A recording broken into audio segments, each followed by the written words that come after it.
So there you go. That's how to pick an agent. But if you have no other way of doing it, just give us a call. We'll sort it out for you. Now, David Smith, who's SA Life's Editor-in-Chief and Managing Director and owner and everything else I think to do with it, is in the studio here today. And today, was it David? Welcome, David. Thank you. Thanks, Anthony. It's just on sale today. On sale today, yes. Hits the streets. Yes, it does. Right.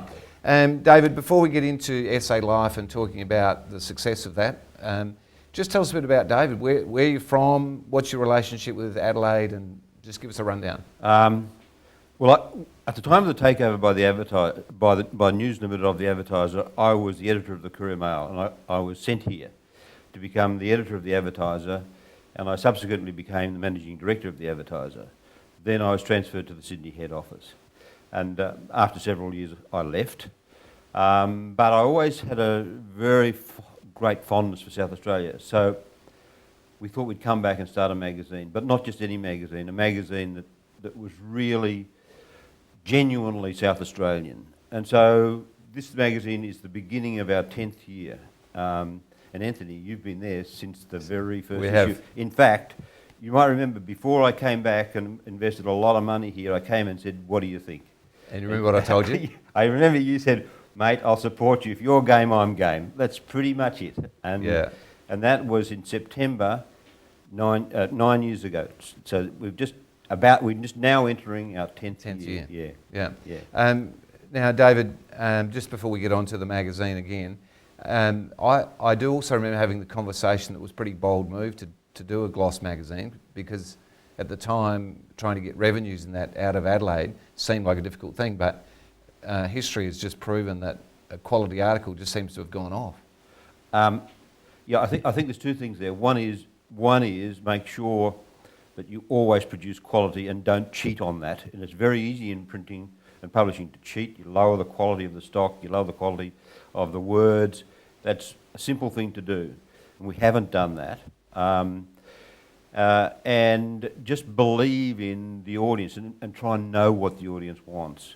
And sometimes we get that really, really right. And sometimes, whoops, that story wasn't quite there. But I'm really happy that the secret is believing in the state. That's the real secret, believing in the people. And then producing a magazine that they can wear as a badge. Right. Now, David, this is the 10th anniversary one, and we are unashamedly here to talk about your magazine. Can you perhaps, not so much as a promotional sort of basis, but this is like in every sense, it's the 100th edition. It weighs 1.2 kilos. 1.2 kilos. Yes. And it's just quite extraordinary. Perhaps just give us a rundown on this particular edition of SA Life. That issue we started planning in about March, and next December, of course, will be the actual 10th birthday. This is the beginning of the 10th year, and so we've already started thinking, what will we do next December? We've already started thinking about that. So there's a lot of thought gone into that, and you'll know there's a lot of your advertising in there too, Anthony, but there's 3 houses. There's a lot of genuine reading because it's a two-month issue, December and January. And we tried to think of the quirky things. Like, look, I love cricket, but I don't know where Silly Mid-On is. So we had somebody say, well, here's where Silly Mid-On is. So that's in there. I haven't had a chance to read it yet, but I need to know that as well. Me too. So I now know where it is. So that's the way we approached it. Okay, what's the mix that we can get in here? We need the staples, and those staples are homes, gardens, and food. We've got a lot of food. Right. Now, I've always noted that you've maintained your social pages, and yet the papers who used to be really strong, like the Sunday Mail, that used to have pages of social pages, seem to have dropped it. Is that a big part of the equation for you? Yeah. We cover social events for, I think, a really good reason. We cover social events because they're usually charity events, and this is Charity City. I'm blown away. Is that right? Yeah. I'm blown away. I mean, I've worked in every city in Australia with the exception of Perth, and I'm blown away how generous South Australia is. And so we try to cover the charity balls and whatever. We never waste an SA Life. There's a queue of charities that want back issues to put in goodie bags.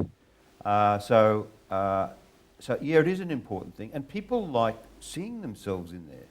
I'm sure women say, what's she wearing, or whatever. Yeah. But no, I think it's important. It's recognition that you're out and about, you're part of the community. So yeah. Well, I've got a theory that every wedding in there, or 21st, the parents and the grandparents would buy at least 2 or 3 copies of SA Life. So I reckon your circulation could be in no small way linked to the number of people in those pages. I'm sure that's right, actually. We had a comment in another magazine that we only need to state, the more photographs we put in the social pages, the better we're going to sell. But of course, we have 10, 12 pages of social stuff here. Yep. And the weddings, if they only buy 3, I'll be disappointed. All right, now just moving along, what in terms of the business model and that, have you been warmly received by the advertiser and warmly received by other media, though TV, and because I noticed you've gone into a bit of TV. Where does this fit in the pecking order of product? Well, I was the managing director of the advertiser, and I have to say they didn't really welcome me back with open arms when I came back to the state 10 years ago. So that wasn't exactly, gee, glad you're back. Yeah. But they have been kind, and I've met all of the managing directors. They've invited me through the new premises to have a look. I was invited to dinner with the 125th anniversary, 150th anniversary, whatever it was. So they've been kind, but it's very, very competitive. Make no mistake. We compete for every advertising dollar. Where do we fit? I think we're probably one of the best known brands in South Australia now, and we protect that enormously. There's a tram running around now for 2 months with SA Life all over it.